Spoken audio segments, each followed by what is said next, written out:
नरेंद्र मोदी सरकार का थोड़े दिनों में 1 साल पूरा होने जा रहा है।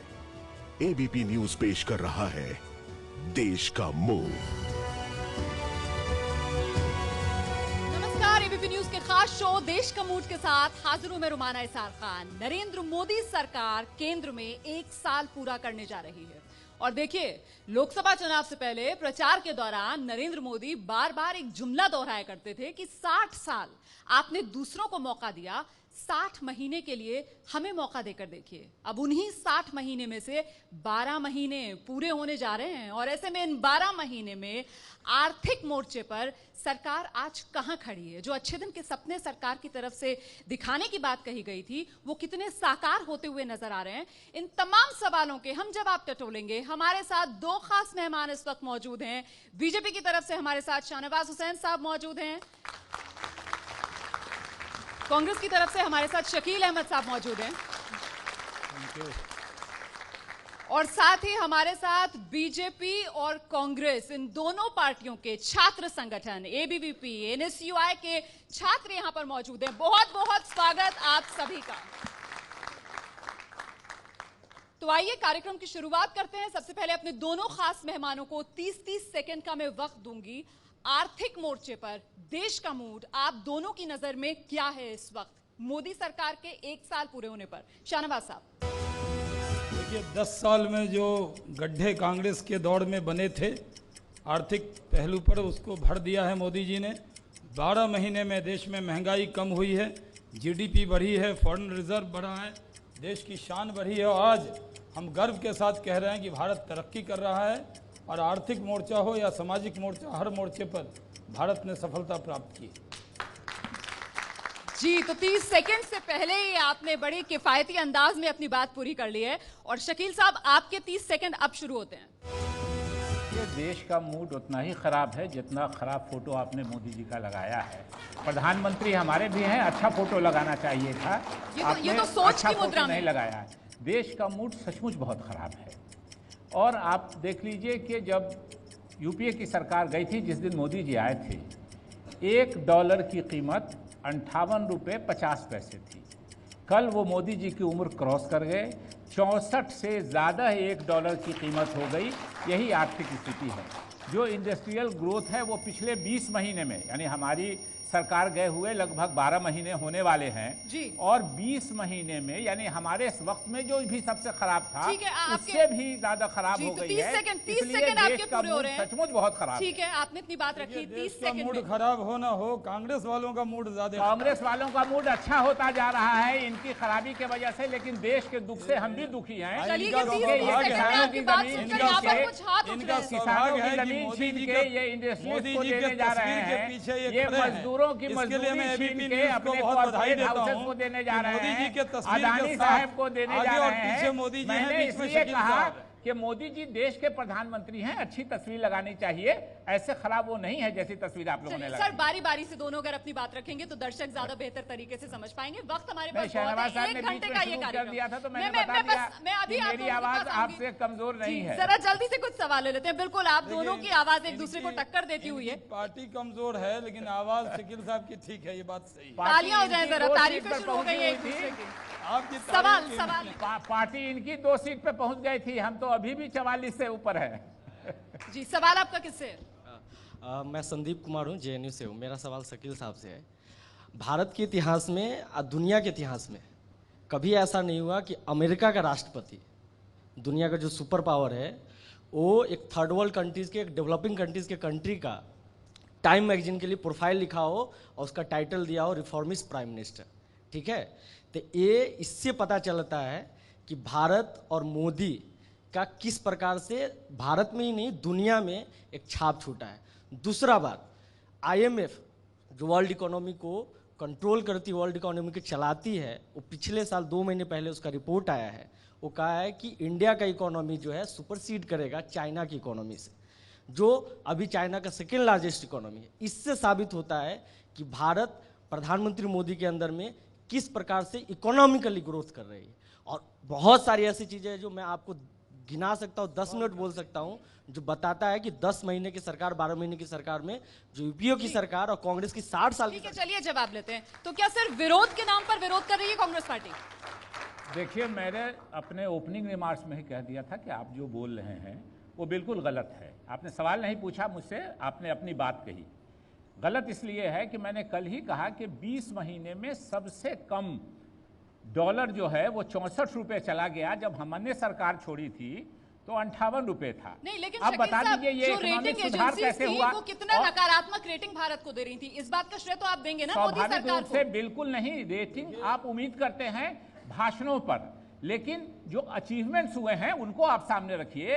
इंडस्ट्रियल ग्रोथ पिछले 20 महीने में सबसे लोएस्ट लेवल पे है। जो तेल का मामला था, कांग्रेस के और यूपीए के शासनकाल में $147 प्रति बैरल तेल का दाम था, तब हम बेचते थे 73 रुपये।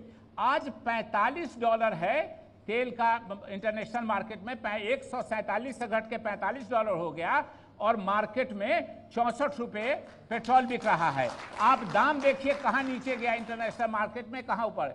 और जहाँ तक मैगजीनों में लिखाने का मामला है, मैगजीन्स लिखवाती हैं। कैसे लिखवाती हैं? आप पढ़े लिखे लोग हो, आप अच्छी तरह जानते हो कि मैगजीन किनको क्या देती है, किनको क्या लेती है। कॉरपोरेट हाउसेस के पक्ष में आप पढ़ोगे और भी मैगजीन्स पढ़ोगे, कभी होगा कि दवा कंपनियों की वजह से ये दवा स्वास्थ्य के लिए बहुत फायदेमंद है।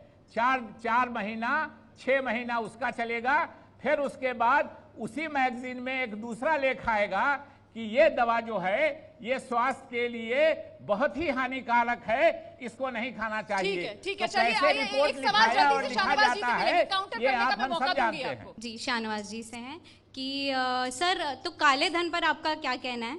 क्योंकि सर 1 साल होने आए, 100 दिन का वक्त दिया था। बहुत कारणों में से एक कारण नरेंद्र मोदी सरकार के आने का ये भी था कि उन्हें ये जुमला दिया गया था हम लोगों को कि 15 लाख रुपए सबके अकाउंट में आएंगे। तो सर बस एक ही सवाल है आपसे, ये कब आ रहा है? ये काले धन का सवाल बहुत परेशान कर रहा है। एक लाइन में जो शकील साहब ने कहा वो जवाब देते हुए दे दूं जी। शकील साहब ने ये कहा कि जितने अखबार हैं, मैगजीन है, टीवी हैं, सब करवाए जाते हैं, यानी आपके यहाँ इनका कोई यकीन नहीं कहा, ये गलत बोल रहे हैं। मैंने कहा नहीं है।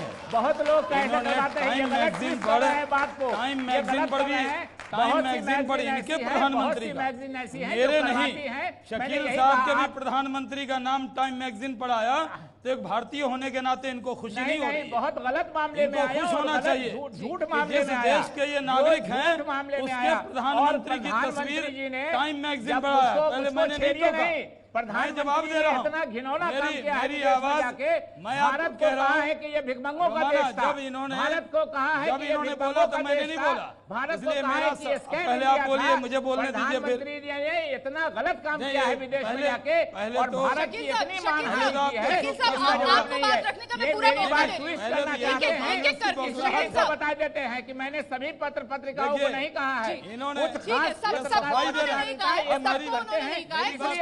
अब मेरी बात कि अगर टाइम मैगजीन में मेरे और शकील साहब के, NSUI के और ABVP के प्रधानमंत्री तो एक ही हैं, उनकी तस्वीर अगर भारत के प्रधानमंत्री की तस्वीर टाइम मैगजीन के कवर पेज पर आई है, तो एक भारतीय होने के नाते मुझे भी और शकील साहब को भी गर्व होना चाहिए। पहली बात। दूसरी बात, कोई मैगजीन में लिखवाया नहीं जाता, वो बहुत प्रतिष्ठित मैगजीन है, अमेरिका के राष्ट्रपति के खिलाफ भी लिख देती है। तीसरी बात, शकील साहब जो आज कह रहे हैं कि हम डॉलर के बारे में, कि डॉलर का बढ़ गया, उस डॉलर को हमने आज जिस तरह आपने इकोनॉमी की हालत की, अगर नरेंद्र मोदी नहीं होते, आपने तो रोक के रखा था, 100 रुपये हो जाता है। तो नरेंद्र मोदी का पराक्रम है कि अभी भी डॉलर को हमने कंट्रोल करके रखा है। दूसरी बात, इन्होंने कहा काले धन कब आएंगे, तो मैडम कल ही पार्लियामेंट में बिल ले हो गया है और कई लोगों के माथे पर पसीना आ रहा है। काला धन आएगा, एक एक पाई वापस लाएंगे। सुप्रीम कोर्ट ने जो ऑर्डर दिया उसके बाद SIT हमने बनाई। कुछ लोग जो काले धन में शामिल हैं वो चाहते हैं कि हम नाम बता दें ताकि जो एग्रीमेंट है वो ट्रीटी टूट जाए, ताकि जो असली नाम आने वाले हैं वो रुक जाए। ये प्लानिंग के तहत ये मांग की जा रही है। हमारा कमिटमेंट है कि हम काले धन लाएंगे, 15 लाख क्या आपके जेब में उससे ज्यादा आएगा। कितना पैसा है ये नरेंद्र भाई ने कहा पता नहीं, ज्यादा भी हो सकता है। इसलिए काला धन लेकर आएंगे, इसमें कोई शक की गुंजाइश नहीं है। एबीपी न्यूज पर ये जुमला तो नहीं कह रहे हैं ना आप? एबीपी न्यूज पर जिम्मेदारी से कह रहे हैं जी। एक एक पाई लेकर आएंगे।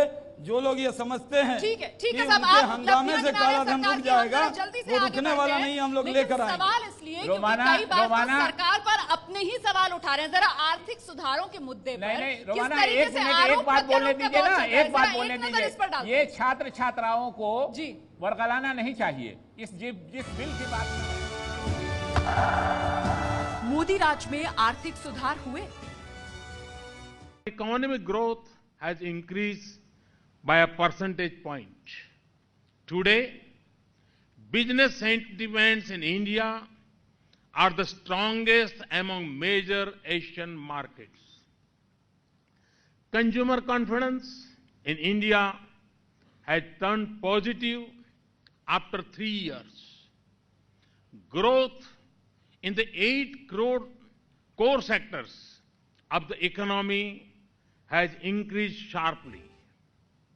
Inflation is at 5 years low.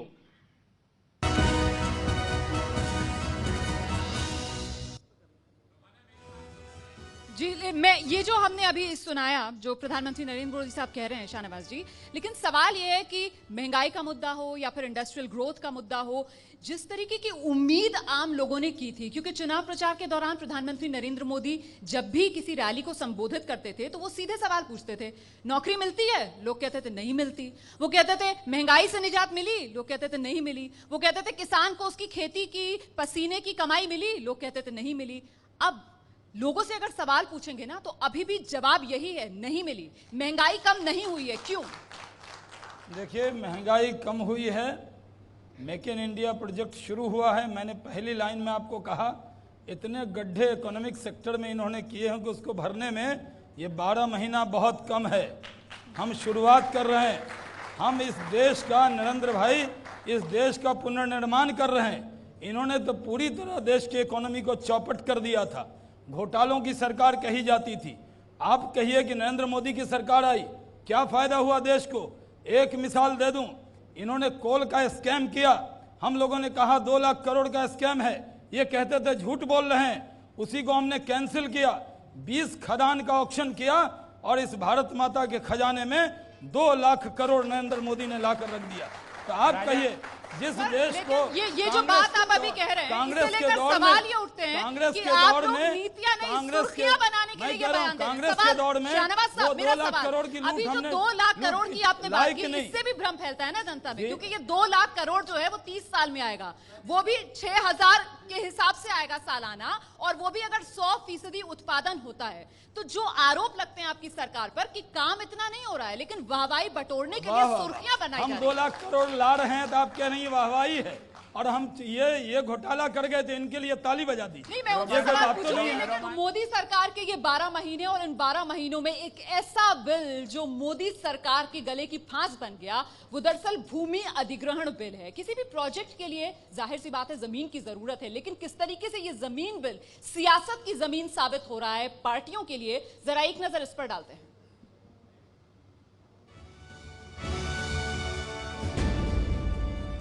जमीन बिल से किसका हित? मोदी जी ने चुनाव कैसे जीता, मैं आपको समझा देता हूं। मोदी जी ने बड़े बड़े उद्योगपतियों से हजारों करोड़ रुपए का कर्जा लिया है। उनकी मार्केटिंग होती है, गुजरात मॉडल का कैंपेन होता है, टीवी पे इश्तिहार होते हैं। उन्होंने बड़े बड़े उद्योगपतियों से कर्ज लिया है, और उस कर्ज को वो कैसे निभाएंगे? आपकी जमीन उन उद्योगपतियों को देकर निभाएंगे। इसलिए वो जमीन के बिल को कमजोर करना चाहते हैं, और इसीलिए वो किसान को कमजोर करना चाहते हैं। वो चाहते हैं कि किसान को सही दाम ना मिले, किसान को पानी ना मिले, किसान को फर्टिलाइजर ना मिले, किसान अपने बल पे ना खड़ा हो, कमजोर हो जाए, गिर जाए, और फिर हम उसकी जमीन छीनकर अपने उद्योगपति दोस्तों को दे देते। और मैंने दिल से कहा है, ये सरकार गरीबों को समर्पित है, पर झूठ कितना चलाएगा, और मित्रों मैं बताता हूं, आप जनता पे भरोसा कीजिए और कोई व्यवस्था पे भरोसा मत कीजिए। जिस रास्ते पर हम चल पड़े हैं, आंख में आंख मिलाकर के दिल से बात कीजिए लोगों से, आप देखिए दुनिया आपको चार चांद लगा देगी, आपको कंधे पर उठा के चलेगी। ये मेरा अनुभव है। क्योंकि सूट बूट की सरकार जनता से जमीन छीनना चाहती है और उनके जो उद्योगपति मित्र हैं, 6, 7, 8 उद्योगपति मित्र हैं, उनको हिंदुस्तान की पूरी शक्ति उनके हाथ में देना चाहती है।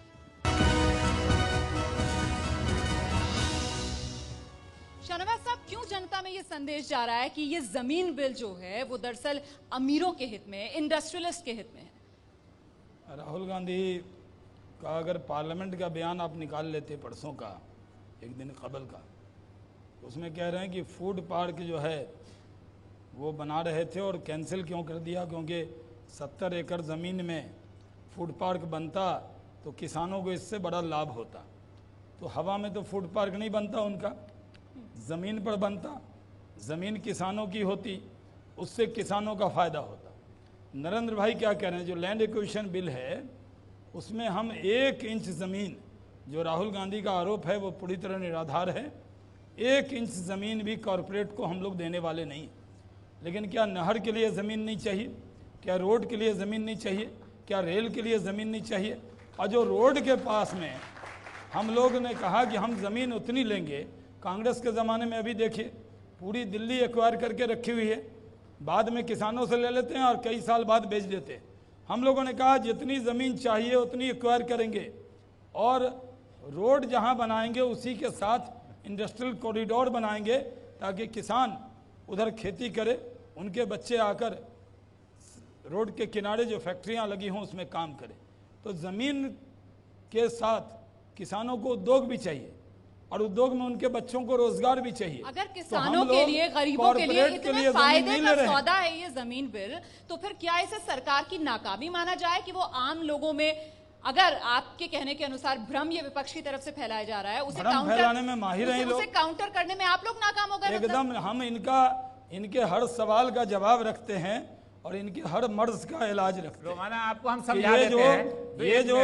ये जो प्रचार कर रहे हैं जी, जो सवाल खड़ा कर रहे हैं, अभी आपने दिखाया राहुल गांधी ने जो कहा, नरेंद्र भाई ने जवाब दिया। हम ये कह रहे हैं कि ये लैंड एक्विजिशन बिल में हम 1 इंच ज़मीन कॉरपोरेट को किसान से लेकर देने वाले नहीं हैं। अगर कभी दे दें तो एबीपी न्यूज़ पर हमको पार्टी के प्रवक्ता के तौर पर बुला के कटघरे में खड़ा कीजिए। लेकिन ये दुष्प्रचार कि जिसकी ज़मीन छीन भी नहीं रही है उसको कांग्रेस के लोग तुम्हारी ज़मीन छीन जाएगी, क्योंकि इनकी राजनीतिक जमीन छिन गई है, इसलिए ये किसानों को भ्रमित कर रहे हैं कि तुम्हारी जमीन छिन जाएगी। आपत्ति क्या? देखिए 2013 में भी एक बिल पास हुआ था, उसमें भी जमीन अधिग्रहण के प्रावधान थे, जिसमें इनकी पार्टी का भी सपोर्ट था और सारी पार्टियों का सपोर्ट था। सरकार बदली, अगर इनको बहुत जनता की फिक्र थी तो ये पार्लियामेंट में बहस करते। इन्होंने किया है क्या? हमने कहा था कि लैंड एक्वायर कीजिएगा तो वहाँ जो रहने वाले लोग हैं उनकी जो सोशल इम्पैक्ट है, देखिए आप 100 एकड़ ज़मीन एक्वायर किया आपने, औसत 5-5 एकड़ 20 किसानों का हुआ, लेकिन सिर्फ 20 किसान उससे प्रभावित नहीं होते हैं, उन पर जो 100 मजदूर काम करने वाला परिवार है वो भी उस भूमि अधिग्रहण से प्रभावित होता है। हमारा फर्स्ट बिंदु था कि सोशल इम्पैक्ट जो है वो क्या होगा, इसका ये करना चाहिए, इन्होंने उसको निरस्त कर दिया। दूसरा जो बिंदु उन्होंने किया कि कॉरिडोर की बात बोल रहे थे, कॉरिडोर हम भी चाहते हैं, हमारी कंसेप्ट था, लेकिन कॉरिडोर के साथ साथ इन्होंने कह दिया कि दोनों तरफ 1-1 किलोमीटर एक तरह से भूमि अधिग्रहण करके इनके जो पूंजीपति सेठ साहूकार हैं, जिससे इलेक्शन में उन्होंने चंदा लिया, राहुल जी ने सब भाषा में कर्ज कह दिया कि कर्ज इन्होंने लिया, कर्ज नहीं लिया, रुश्वत लिया, कि हमको पैसा दो चुनाव में, हम तुमको इसके बाद किसानों से जमीन अधिग्रहण करके, जैसे हमने गुजरात में अधिग्रहण किया है वैसे हम अधिग्रहण करके तुमको देंगे देश भर में, इसलिए हमको दो। हमारे इसमें एक शर्त थी कि अगर जिस काम के लिए जमीन एक्वायर की गई, अगर 5 साल तक वो काम नहीं हुआ तो किसानों को वापस चला जाएगा। इन्होंने उस पॉइंट को हटा दिया। और इनके वित्त मंत्री हैं जेटली जी, उन्होंने कहा कि पिछला जो यूपीए का बिल था 2013 का भूमि अधिग्रहण का, वो किसानों के साथ धोखा था। मैंने उनसे ट्विटर पे पूछा कि भैया किसानों के साथ धोखा था तो आपकी पार्टी ने उस बिल को क्यों समर्थन दिया था, ये बता दीजिए कि आप भी किसानों के साथ धोखा में शामिल थे। ये टोटल सेठ साहूकारों, हम भी इंडस्ट्री के फेवर में है, राहुल गांधी भी इंडस्ट्री के फेवर में है। रोड कैसे बनेगा,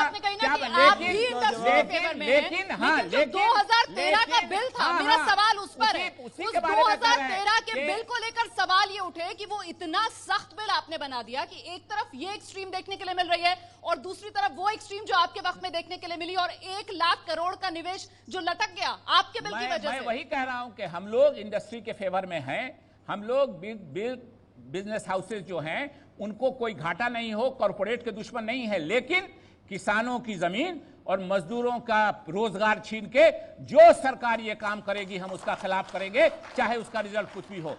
अच्छे दिन अच्छे दिन अच्छे दिन अच्छे दिन। हम देश का मूड की बात कर रहे हैं और हम आगे बढ़ेंगे सर, देश का मूड में हम आगे बढ़ेंगे और हम बात कर रहे हैं जनता के हितों की। और ऐसे में गुड्स एंड सर्विसेज टैक्स का जो बिल है उसे लेकर अब किस तरीके से राजनीति गरमा रही है, जरा एक नजर इस पर डालते हैं।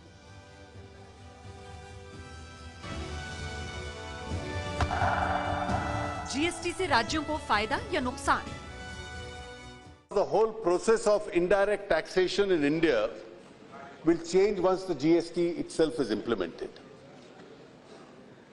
And this entire debate has consumed more than 12 years. The Kelkar Committee was appointed by the first NDA government in the year 2003. Thereafter, the report of the Kelkar Committee came, which referred to a new system of indirect taxation in India, which causes the least amount of harassment, the least amount of evasion, and brings about a single taxation structure across the country.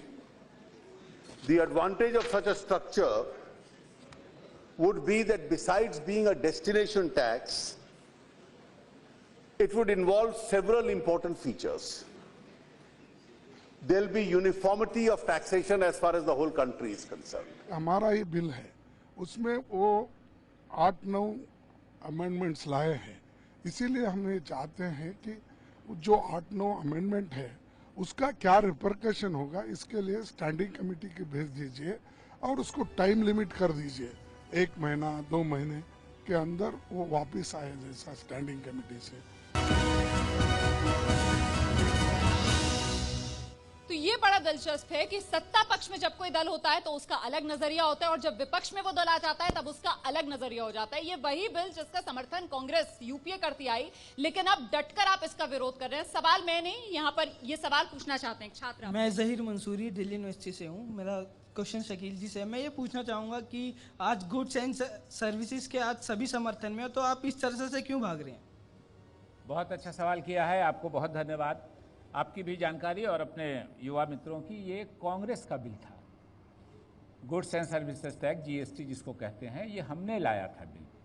और जिस party ने और जिस नेता ने सबसे ज़्यादा strongly उसका विरोध किया था वो श्री अरुण जेटली जो वित्त मंत्री जी हैं, जो अभी प्रवचन दे रहे थे, इन्होंने ही सबसे ज़्यादा विरोध किया और बीजेपी के कई मुख्यमंत्रियों ने उसका विरोध किया। हमारा सिर्फ इतना कहना है, हम लोगों के समय में सुशील मोदी जी, हम दोनों आदमी जानते हैं, सुशील मोदी जी वित्त मंत्री थे बिहार के, वही इस कमेटी के जो फाइनेंस मिनिस्टर अलग अलग राज्यों विरोध कर रहे हैं। कांग्रेस क्यों विरोध कर रही है इस बिल का? सीधा वही बता रहे हैं कि सुशील मोदी जी इसकी अध्यक्षता करते थे। अपोजिशन को आमतौर पे दिया जाता है, हमारे समय में सुशील मोदी जी जो डिप्टी चीफ मिनिस्टर थे, वित्त मंत्री थे बिहार के, वो अध्यक्षता कर रहे थे। और उनकी अध्यक्षता के बाद भी ये जेटली जी जो अभी वित्त मंत्री हैं वो बीजेपी के कई मुख्यमंत्री विरोध कर रहे थे। आज हम लोगों का सिर्फ अब सरकार बदली, वो मंत्री नहीं रहे, अभी आज बैठक हो रही है। हम लोगों ने इसीलिए डिमांड किया था, केरल के वित्त मंत्री की अध्यक्षता में इस सरकार ने, मोदी सरकार ने जीएसटी पे बनाया है। हमने सिर्फ इतना रिक्वेस्ट किया है कि उसकी आज की बैठक होने दीजिए और स्टैंडिंग कमेटी को भेज दीजिए, इसलिए कि लोगों के अलग अलग विचार हैं और उस समय में आपके ये विचार थे। और सबसे मजेदार बात ये है कि जो आपकी जानकारी के लिए बता दें कि नहीं सुन लीजिए ना रोमाना, एक मिनट, ये बिल आज भी पास हो जाएगा, ये जीएसटी आज भी पास हो जाएगा। तो ये लागू कब से हो रहा है? 1 अप्रैल 2016 से। तो हम कह रहे हैं कि 4 दिन में आपको क्या लगा हुआ है, आप इसको स्टैंडिंग कमेटी में भेज दीजिए और जब 16 अप्रैल से लागू होना है तो वेट कर लीजिए। और चूंकि इस बीच में माहौल बदला है और आपके जो समर्थक थे वो पूरा विरोधी हो गए हैं, या जो विरोधी थे वो पूरा समर्थक हो गए हैं, नई परिस्थिति को आने दीजिए। हम लोग यही कर रहे हैं, हम लोग बिल्कुल विरोध नहीं कर रहे हैं। ये जीएसटी, साफ सुन लीजिए, ये जीएसटी कांग्रेस के यूपीए के राज में प्रस्तावित बिल। अगला सवाल शाहनवाज साहब के लिए। मैं अक्षय आनंद, दिल्ली प्रेस से। सर ठीक है, आपने एसआईटी की गठन की, कुछ नाम सामने आए, पर सर वो नाम जीएसटी पर सवाल आपके पास है? नहीं मैम। जीएसटी पर किसी के पास सवाल है? जी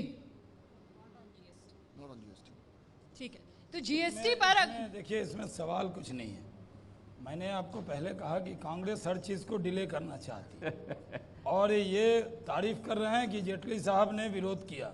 तो आप जेटली साहब ने विरोध किया, अब जेटली साहब कह रहे हैं कि अगर वो लाड़े हैं तब भी आपको क्या एतराज है? नहीं, हम तो कह रहे हैं कि 2 दिन रुक जाओ, आप ही के बनाई हुई कमेटी का रिपोर्ट आने दीजिए। देश को अच्छे काम के लिए 1 मिनट नहीं रुकना हाँ, तो आपने तुरंत करना चाहिए, बता दीजिए। आपने एसआईटी नहीं बनाई थी क्योंकि कहा अगली सरकार बनाए, और जीएसटी अगर हम लेकर आए हैं, आप कह रहे हैं कांग्रेस का बिल है, जैसे कांग्रेस दफ्तर में बना। हाँ बिल्कुल बना, सरकार का बिल होता है, पेश किया। बिल गवर्नमेंट ऑफ इंडिया का होता है, किसी पार्टी का बिल हाँ, नहीं हम होता जब सरकार में थे तो वो हमारा बिल था। आपकी गवर्नमेंट आप जैसे आज के बारे में कह रहे हैं आपका बिल है, तो वो हमारा बिल था। सर लेकिन आप दोनों की ये खींचतान देखकर ना जनता ये सोच रही होगी अपने घर में बैठकर कि आखिरकार किन नेताओं के हाथ में हमने अपना भविष्य छोड़ रखा है कि यहाँ पर सहमति बनने की कोई गुंजाइश नजर ही नहीं आ रही है। मैं जरा जल्दी से आगे बढ़ना चाहूंगी। जनता सब जानती है सर, जीएसटी आप लोग बनाना चाह रहे थे, कितना ज्यादा प्रतिबद्ध थे आप लाने के लिए, लेकिन अब जब लेकर आना चाह रही है बीजेपी सरकार, मोदी सरकार, तो किस तरीके से आप विरोध कर रहे हैं ये भी सबके सामने है। ठीक है, टाल मटोल की जा रही है, ये तो आप मानेंगे। हम जल्दी से आगे बढ़ेंगे और अगले मुद्दे पर हम बात करेंगे। अगला मुद्दा रियल स्टेट बिल का, रियल स्टेट बिल, जिसे लेकर अब सीधा झंडा राहुल गांधी ने बुलंद कर दिया है। कह रहे हैं जैसे मैं किसानों आदिवासियों के लिए लड़ाई लड़ता हूं, उसी तरीके से अब मैं मध्य वर्ग के लिए भी लड़ाई लड़ूंगा।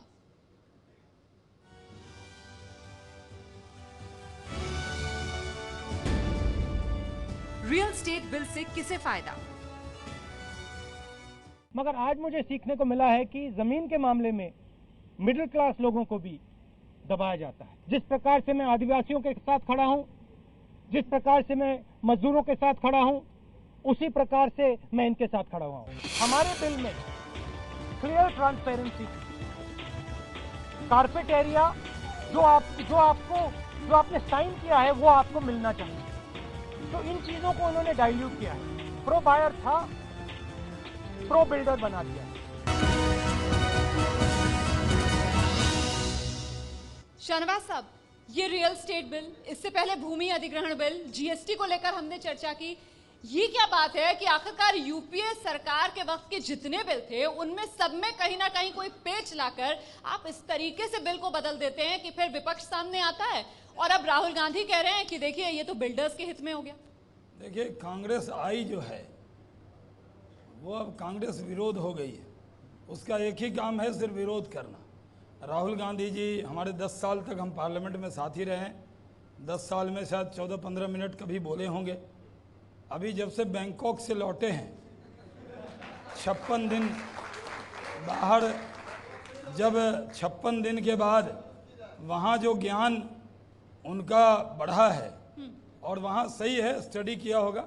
हमने नहीं पूछा कि वहाँ पर वो क्या क्या अध्ययन कर रहे थे। चलिए हम तो राहुल वो जब गांधी पर आए निजी हैं, हमला नहीं करते हैं, जब लेकिन वो सवाल आए ये हैं, है कि बिल्डर्स जी, को मैं पिछली कह बार रहा जो हूं, बिल की बात की जा मैं रही कह थी रहा हूं, उसमें जब कहा वो- जा रहा था कि अगर जब वो एक आए प्रोजेक्ट हैं, में पैसा तो मिलता है तो जो- 70% जो- उसी प्रोजेक्ट के सुनिए, लिए, 30% रोमाना, दूसरे प्रोजेक्ट के शकील लिए। साहब तो सर बोलने नहीं जनता दे रहे हैं। सीधा कम सीधा से कम जवाब आप तो चाहती है, बोलने आप दीजिए। तो कम से कम सीधा जवाब कम से दीजिए कम शकील साहब साहब। ये नहीं बोलने दे रहे 50-50 का हैं। क्या फॉर्मूला निकाल रहे हैं आप, ये शकील किसके हित साहब- में? शकील साहब तो पूरी तरह तय करके आए हैं कि शाहनवाज जितना बोलेंगे उतना कांग्रेस को नुकसान होगा, तो बोलने मत देना। सर आप तो सीधा जवाब दे आप दीजिए, तो कम से शकील कम साहब तो हमें गोल-गोल बोलने जवाब दीजिए। दे रहे हैं, सीधी बातें नहीं कर हमारा रहे हैं। कहना है कि सिर्फ इनका कोई तथ्य पर विरोध नहीं है, सिर्फ विरोध के लिए विरोध करने की राजनीति कांग्रेस कर रही है।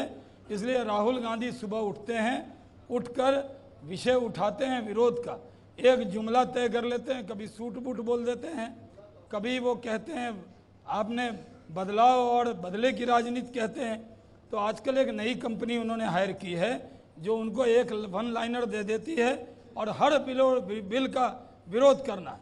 कांग्रेस को ये चाहिए कई बार देश के हित में सपोर्ट करना चाहिए। जो इनका बिल है, ये अपना बिल बताते हैं, उसका भी विरोध कर रहे हैं। कांग्रेस की भूमिका पर भी आऊंगी, बतौर विपक्ष में उसकी भूमिका पर भी आगे आपसे चर्चा करूंगी, लेकिन देखिए फिलहाल मैं आ रही हूं शकील साहब, एक बहुत अहम बात मुझे पूछने दीजिए, सवाल पूछने दीजिए। देखिए क्योंकि एक आम आदमी जो है वो अपनी जिंदगी भर की कमाई लगाता है एक घर बनाने के लिए, ठीक है।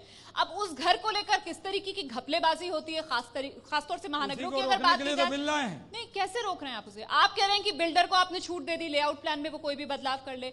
आप बिल्डर को ये छूट दे रहे हैं कि अगर वो तय वक्त पर नहीं प्रोजेक्ट डिलीवर करता है तो भी जो ग्राहक है वो उस पर केस नहीं कर सकता है, क्योंकि आप सीधे सीधे उसे लायबल नहीं मान रहे हैं। इसके अलावा एक प्रोजेक्ट के लिए अगर वो पैसे लेता है तो पहले कहा गया था कि 70% उसी प्रोजेक्ट में लगाएगा, 30% वो किसी और में लगा सकता है। आपने उसे छूट दे दी कि ठीक है 50% तुम किसी और प्रोजेक्ट में लगा लो, ले तुम किसी और प्रोजेक्ट के नाम पे रहे हो पैसा, लेकिन 50% तुम दूसरे में लगा लो। तो फिर ये कैसे आम आदमी के हित में हुआ? ये तो सीधे सीधे बिल्डर के हित में नजर आ रहा है ना। ये जो बिल है जनता की शिकायत पे कि जो लोग ज़मीन खरीदते हैं या फ्लैट खरीदते हैं उनके साथ कोई आज कानून नहीं बना हुआ है, एकदम जंगल राज की तरह है। जो बिल्डर चाहे आप उसके बाद जाइए, कभी भी रेट बढ़ा देगा, कभी भी उसका टाइम बढ़ा देगा। ये जो बिल आएगा, हमने जो परचेजर है, जो जनता है, उसके हित में बिल लेकर आए। कोई कानून कौन सा है जो हम बदल रहे हैं? अभी कौन सा कानून है? आप पैसा दे दीजिए, वो 10 साल बाद फ्लैट देगा, आप कुछ कर नहीं सकते। तो हम लोगों ने उसको कानून के दायरे में लाने के लिए ये बिल लाए हैं और हमने कहा आपके सुझाव है तो दीजिए, लेकिन सिर्फ विरोध करना है। नरेंद्र मोदी कोई काम करेंगे और हम विरोध करेंगे, पानी पी पी कर उनका विरोध करेंगे। बस एक काम कांग्रेस ने तय कर लिया है। रोमाना, आपने अब मेरी बात का खुद जवाब दे दिया एक तरह से कि ये सारा काम वो कर रहे हैं जो स्वीट साहूकारों के फेवर में हो। ये प्रो बायर बिल हम लोगों ने बनाया था, एक्ट बनाया था, उसको इन्होंने प्रो बिल्डर कर दिया। आपने सारी गड़बड़ी बता दी कि 50% तक लगाने का इन्होंने छूट दे दिया कि दूसरे प्रोजेक्ट में लगा सकते हैं। जो एक्चुअल यूज्ड एरिया है, अब ये कह रहे हैं कि दीवार की भी जो चौड़ाई है वो भी आप काउंट कर लीजिए इसमें, और भी सारा इन्होंने प्रो बिल्डर ये कर दिया। मैं राहुल गांधी जी को इस मंच से धन्यवाद देना चाहता हूं। अगर राहुल गांधी जी ने नहीं आवाज उठाई होती तो कल इन्होंने राज्यसभा से परसों इसको सिलेक्ट कमेटी में भेजा है। ये चुपचाप बिल पास करके प्रो बिल्डर के फेवर में और बिल्डर्स के फेवर में प्रो बिल्डर कानून बना के ये पास करना चाहते थे। इस देश ने पकड़ लिया, राहुल गांधी जी ने पकड़ लिया, और लाखों, एक उर्दू का शेर है रोमाना कि लोग टूट जाते हैं एक घर बनाने में, तुम तरस नहीं खाते बस्तियां जलाने में। अच्छे दिन, अच्छे दिन, अच्छे दिन, अच्छे दिन। सीधे कांग्रेस पार्टी पर सवाल हमारा देश का मूड में। अब जरा आत्ममंथन का वक्त कांग्रेस पार्टी के लिए है, तो बहुत गौर से देखिए हम आगे क्या दिखाने जा रहे हैं शकील साहब। सवाल देश का मूड ये कि क्या कांग्रेस पार्टी एक सकारात्मक विपक्ष की भूमिका निभा रही है?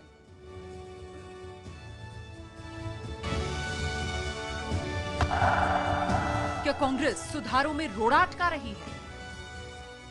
जो जन्मजात जिनका कार्यक्रम है भाजपा के खिलाफ काम करना, वो करे, मुझे कोई इतराज नहीं, क्योंकि उनका काम है।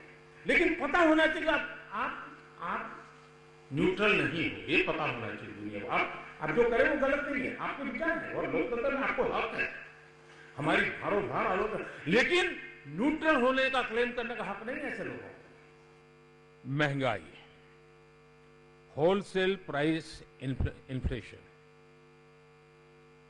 पिछले 5 साल में मार्च महीने में सबसे नीचे रहा।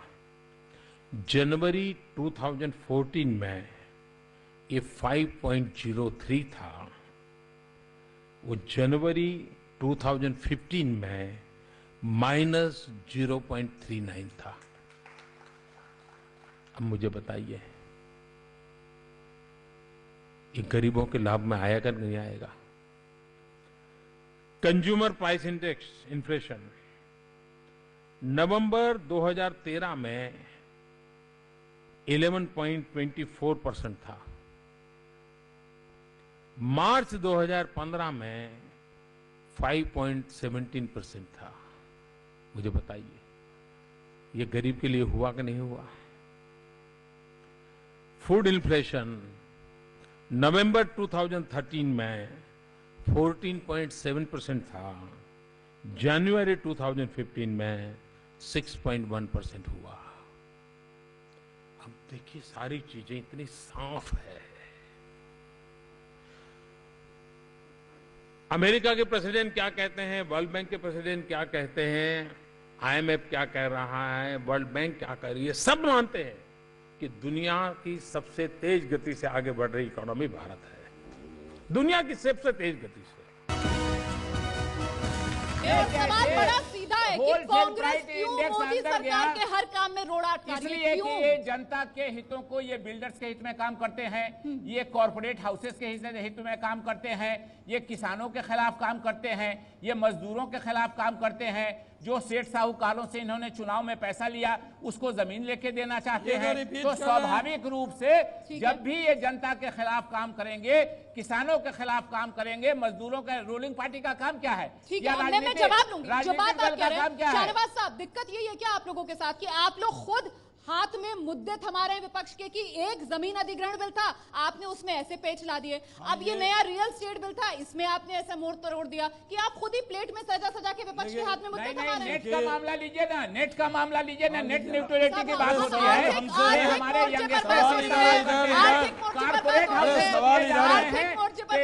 टेलीफोन देखना पड़ेगा। बात हो रही है, जवाब इनको चुप कीजिए मुद्दे की बात कर रहा हूँ कि ये कॉर्पोरेट हाउस नहीं होंगे, टेलीफोन कंपनियों को ये इंटरनेट हवाले कर रहे हैं, पहले इनको बोलने के लिए। अब इनको चुप कीजिए। देखिए ये तो टेलीविजन में है नहीं कि मुंह पे टेप लगाया जाए। तो एडिट कर देगी, छोड़िए ना, आपको एडिट करेंगे वो अपना। ये जो है चुप रहेंगे। अरे वो एडिट करेंगे, आप अपने काम का सवाल बीजेपी से जवाब कांग्रेस का प्रवक्ता दे रहा है, सवाल बीजेपी से कर रही है। अब आप जवाब दे दीजिए। हमारे काम में दखल दे रहे हैं। जवाब नहीं है विपक्ष को। फिर देखिए कोई जवाब नहीं है। जब तक ये चुप नहीं होंगे मैं नहीं बोलूंगा। अब मैं चुप हो गया, बोलिए आप। मैं चुप हो गया, बोलिए ना। दिक्कत ये है, अनाप शनाप बोलिएगा तो इंटरफेयर करूंगा मैं। ये तो काम का बात बोलिए। ये तो अनाप शनाप के माहिर हैं, ये अनाप शनाप ही बोलते हैं और क्या बोलते हैं ये। पहली बात ये कह रहे हैं कि हमने कॉर्पोरेट के चंदे से चुनाव लड़ा बीजेपी ने, और इन्होंने घोटाला के पैसे से चुनाव लड़ा कमा के, यही कह रहे हैं ना। नंबर 2, हम जो भी काम कर रहे हैं, यानी हंसो तो बगावत, रो तो बगावत, हम कर रहे हैं। जीएसटी बिल ला रहे हैं, कह रहे हैं हमारा है, हम विरोध करेंगे। हम जो काम कर रहे हैं उसमें ये सिर्फ विरोध कर रहे हैं।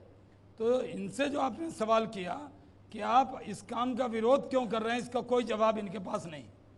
हमारी सरकार देश के लिए बनी है, जवाब दिया है कि हम क्यों कर रहे हैं विरोध, और हम देश के हित में काम कर रहे हैं। बहुत बहुत शुक्रिया आप दोनों का इस खास पेशकश में मेरे साथ बने रहने के लिए। ये तमाम दावे जो आपने सुने कि 48 महीने जो बाकी रह गए हैं, 12 महीने जो गुजरे हैं, उसमें मोदी सरकार ने क्या क्या किया, लेकिन जनता जो है वो सब जानती है कि हकीकत क्या है, और आखिर में जनता को ही इन तमाम दावों को परखना है। देश का मूड देख रहे थे आप एबीपी न्यूज पर। फिलहाल बहुत छोटे से ब्रेक के लिए यहाँ पर रुकेंगे और आगे खबरों का सिलसिला लगातार जारी।